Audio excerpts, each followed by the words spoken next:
Ladies and gentlemen, gather around for a cinematic expedition into the heart-pounding world of KTM Beyond the Red Plate. This is not just another episode, it's an odyssey into the soul of dirt bike enduro racing, where the mountains become both playground and proving ground.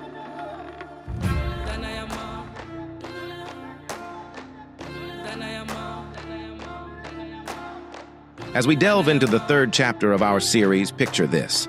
The majestic peaks stand tall, silently challenging those who dare to conquer their rocky slopes and unforgiving trails. Our riders, modern-day daredevils, are about to embark on a journey that transcends the ordinary. It's not just a race, it's a communion between man, machine, and Mother Nature herself. Feel the pulse of anticipation as engines roar to life, echoing through valleys that have held the secrets of centuries. In these remote landscapes, the red plate isn't just a marker of supremacy. It's a symbol of relentless pursuit, of pushing the limits where the air thins and the spirit soars. This is a saga of perseverance, a narrative woven with threads of sweat, mud, and the indomitable will to conquer the unconquerable. Join us as we unveil the tapestry of enduro racing in the mountains, where each twist of the throttle is a heartbeat and every turn is a chapter written in the language of adventure. So, fasten your seatbelts and hold your breath as we ascend into the thin air, chasing the peaks and the untamed spirit of the riders who call these mountains their arena. This is KTM Beyond the Red Plate, Episode 3, Where the Trail Points Up. The summit beckons, but the true triumph lies in the journey. Let the epic adventure unfold.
Haha, it's KTM Media.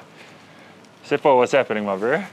Yeah, you know, I've got a lot of work to do, but yeah, let's show you guys around. This is pretty much where I get it done Monday to Fridays, and then yeah, I put the helmet on the weekend. So yeah, let's talk about a little bit of my life and my racing, and yeah, just give you guys a little bit more intel on what I do. And yeah, lots of guys just know me at the races, but I don't just ride bikes, so we'll get into that now. Okay, so obviously I'm on this documentary. You guys pretty much know who I am.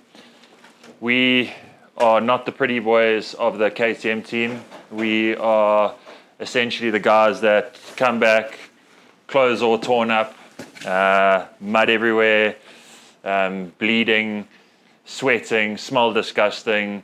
So yeah, we're the enduro, well, I'm one of the enduro riders, along with two other guys, and obviously the extreme enduro. So that's what we race, that's what we love. Monday to Friday, this is where you can find me. It's either here before work, wake up super early, I'm in the gym, come to work, get all the suspension done, and yeah, after that, pretty much back in the gym or on the bike or something like that. Just need to get my training in. So it's a bit of a balance. The guys, lots of customers will phone me, and it's actually quite funny. They'll phone me and pretty much ask me, "Oh, you're on the bike?" And I'm like, "No, I'm actually in the workshop." And they're like, "Oh, yeah," like as if they don't believe me. But every single set of suspension that comes out of here, these hands have touched. I get everything done. I've got Sport who helps me clean, but other than that, I pretty much do everything. So safe to say I kind of burn the candle at both ends, but I get bored if I don't. I wouldn't want it any other way than that. So I think in that regard, that's where I'm a lot different to the other guys. Lots of guys can pretty much race full time, have to do this in order to kind of survive. However, it's what I love. So I always say, this is my passion, suspension, off-road suspension, and my obsession is racing. A lot of guys ask me how I do it, but the thing is, I've got such a drive to race and perform, and I think one of the main reasons is I only started riding when I was pretty much 17. I got my first bike. I begged my parents, they got me my first bike. All my mates rode, so my group of friends at school were kind of the riders, and I got my first bike. But when I say I got my first bike, it was my first bike. I don't know how to start it. I don't know how to pull off. I don't know how to use a clutch. And I was 17. I think the only time I'd ever rode a bike before that was on a 50 when I was in junior school. And I crashed. So the first time I got kitted, I'll never forget. It took me like 2 hours to put these boots on. It's all stiff. Put chest protector, neck brace, putting all these things on. It took me about 2 hours. And I was still enthusiastic, and shame. The mates I had used to come to my house, and I'm sure they probably like, "Oh shit, we're riding with Will again, so it's going to be a big day." But I mean, they essentially used to come to my house and get me going. So they're like, "Okay, well, start your bike." So they'll help me start it and pull off. And like as I got going, then okay, cool, the ride could start. And we didn't really go for long rides. We went to sections and rode up. And I'll never forget. It's actually on one of my training run loops. I've made it that like on that route intentionally because it was a little bank. If I look at it now, it's probably a bank this high, and it like over like a distance of 10 meters. So it's nothing. I think someone on their Osset can get up there. But anyway, this was like my biggest nemesis to get up this thing. And it took me, I think, close to a year to get up this thing once I've mastered like actually pulling off. And so I kind of run past that spot and I look at this bank and I chuckle to myself. But it's also just a little reminder of where I've come, and it hasn't been easy starting that late, and the amount of work that I've had to put into to get where I am, both in my business and on the bike, and getting the balance between the two. But I mean, it's been worth it. I am not the most talented person when it comes to riding, but I am a hard worker. So my mentality is, and I think it's like a slogan from Coke or Powerade or something. It's like what you put in is kind of what you get out, and there's no cheating that. The more you put in, you're going to get out to a certain degree, barring injuries and stuff. I have had my fair share of injuries. I've had some quite complicated health issues that have kept me out. It's frustrating, but you kind of just need to take it in a stride and use it almost to appreciate riding a bit more. When you're sitting on the couch and you can't move for a few months at a time, you start missing riding, and the reason why we start riding, or the reason why I started riding, essentially is for fun. So that's always in the back of my mind. As tough as a race gets, as tough as something gets, obviously I'm going to drive and push as hard as I can, but at the end of the day I'm doing it for fun. So that's why I started, and you lose sight of it sometimes, and it's a bit of a thing to juggle around now, but yeah, I try to do that.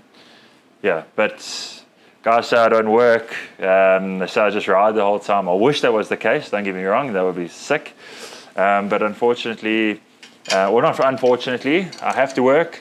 And I balance that out with training and setting my life up. I'm probably the most unorganized person. I've got OCDs. It's very strange. I've got OCD, but I'm very unorganized. I'm either super organized or super unorganized. And what I had to do now, especially riding for the Brother Leadership team, is organize my life a little bit better to get the time in to race. And I'm probably talking to the people watching this episode.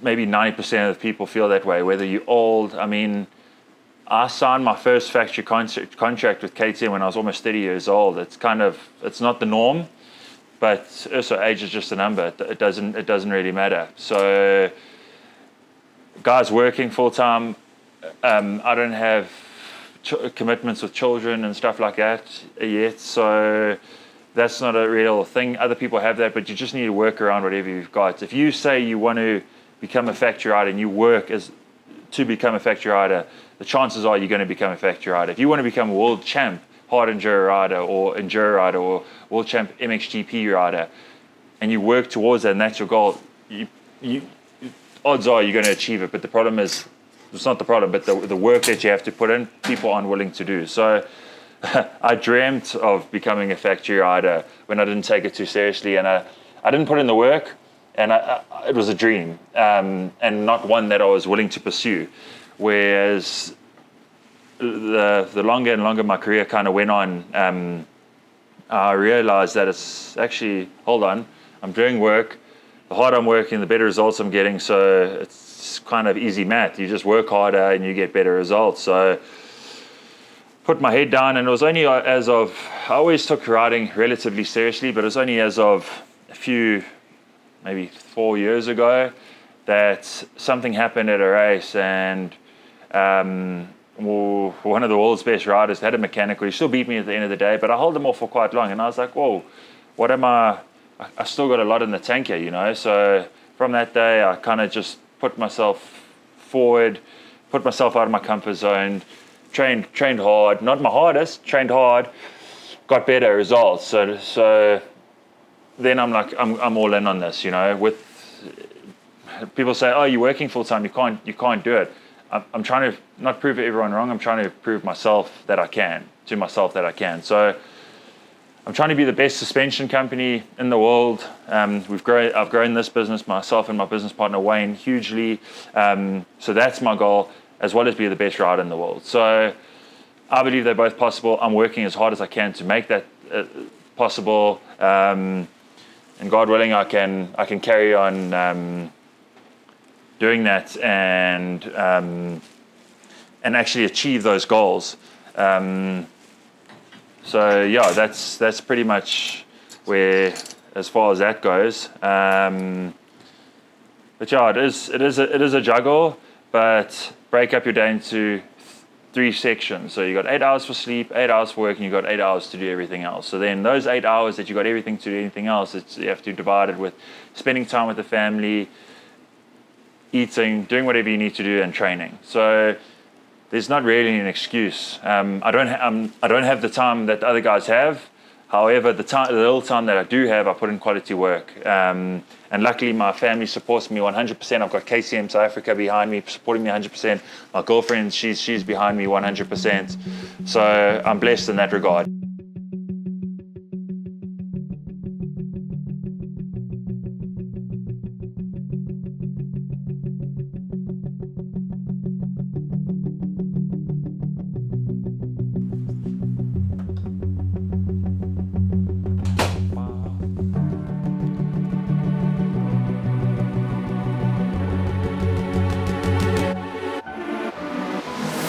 So I have been on other teams, obviously. Racing for a team like this words can't describe how just efficient, and for a rider, any rider will know that we've got so much on our plates just actually doing the event and trying to perform at a top level. So every little bit helps. Obviously my dad's been doing it in the past and my past teams have been doing it. But with the team as professional as the Brother Leadership KTM team, it's next level. The guys are literally working on their bikes tonight, making them brand new by the morning, and the same will happen tomorrow. And yeah, those bikes stay in mint condition, whatever we want on the bikes, or whatever the team thinks that'll work. We do the testing and we put the best on the bike. So Financially, to do that by yourself, it's a flippin' tall order. So yeah, it's just, and even just the logistics where we stay, we don't have to think of the small things, which I often forget. I'm quite a lost cop in that regard. So I'll forget to book accommodation or to scrutiny or register or do this or do that. Whereas you come to a race, you literally, it's quite weird. I just take up my kit bag and we fly to the race or drive in this case. And then everything else is taken care of. So I think it's the peace of mind, and also the family mentality. That's also really cool. And I think that's what's different from KTM to other teams. Is like it really is like a big family. When we come to race, it's almost like a weekend away, a serious weekend away. But you get to see all your mates, you see my mechanic, team manager. It's just awesome. In the pits, it's a good vibe, especially in the brother leader tread gazebo. We all get on well, but I suppose when the helmets are on, we must do what we do best, you know. So out on track, you know, we still got to show sportsmanship. So yeah, I would say all around it's a good vibe.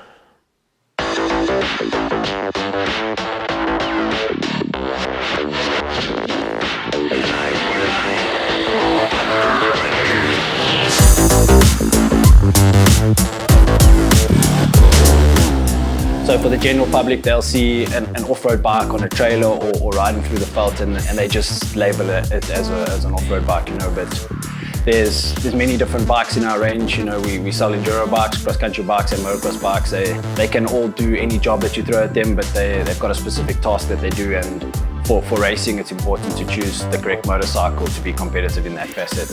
An enduro bike got a different gearbox. It can go climb rocks. It's built to go up mountains and down mountains and do all these extreme things. Whereas a motocross bike is designed for one thing, as to go fast on a motocross track. So they're vastly different, but as mentioned, they can do the job, but just not at the top level.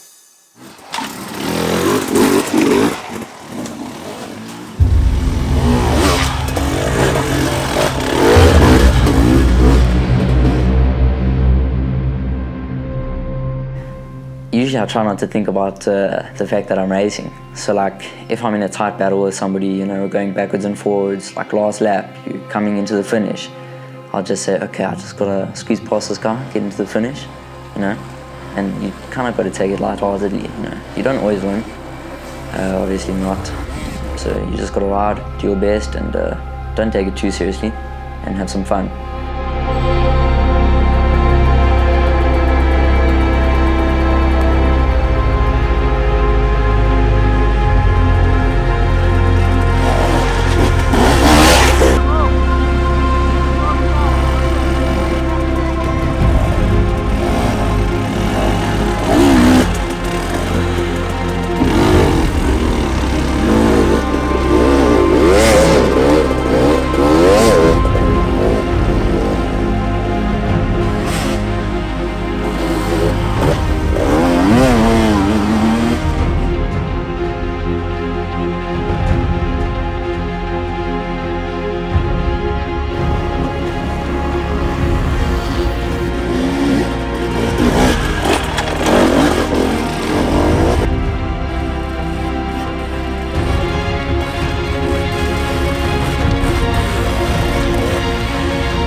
Obviously it's a big help being in a great team like KTM. It's awesome to have some like proper teammates, you know. Last year I was kind of doing my own thing, but I think this year, like having it my second year in KTM, I'm a lot more comfortable. And you know, having Will and Dylan, it's really, really cool for me because I get to like feed off them and understand some things that maybe I don't have the best understanding of from them, you know. And they'll share some tips with me, hey, do this, do that, you know, it'll help you. And then I can say, well, can't really, they have a lot of experience, but I can try, you know, and say, oh, this helped me. And so it's really like a really good dynamic that we have in the KTM team.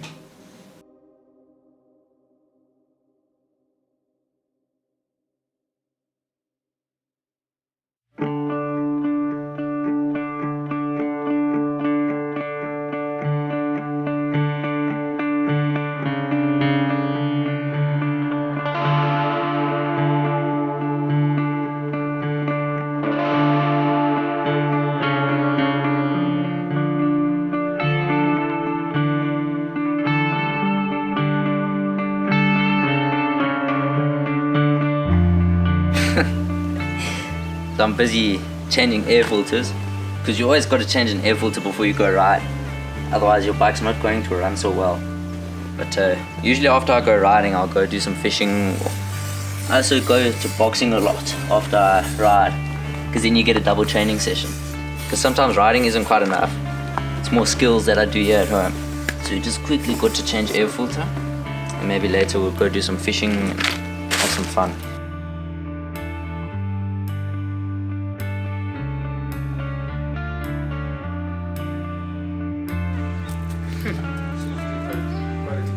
Yeah, for the first time ever. I don't miss my thumb.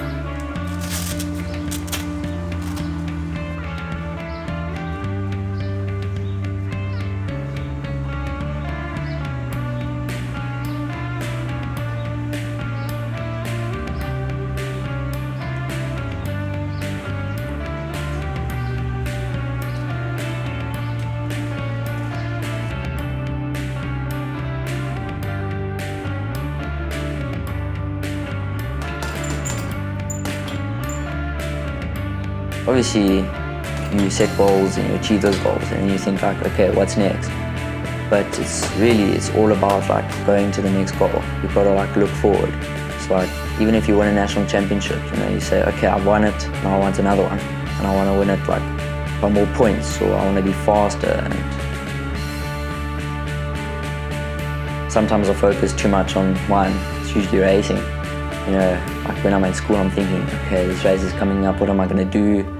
But my dad's been very helpful in like just saying, okay, listen, don't like take it too seriously. Just go play a game of golf or something. And yeah, chill, you know. Don't be all like uptight all the time. Try to have some fun.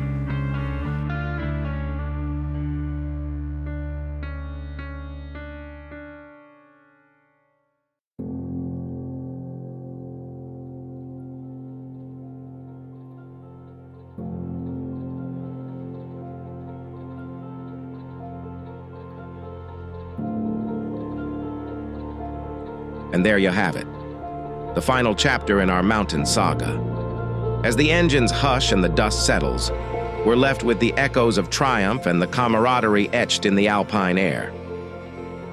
Enduro racing isn't just a race. It's a shared journey of conquering challenges and pushing limits. So, until the next adventure unfolds, keep the throttle wide open, embrace life's twists and turns, and let the spirit of enduro racing guide your path. This is KTM Beyond the Red Plate, signing off from the mountains, where trails are tough, but riders are tougher. Ride on.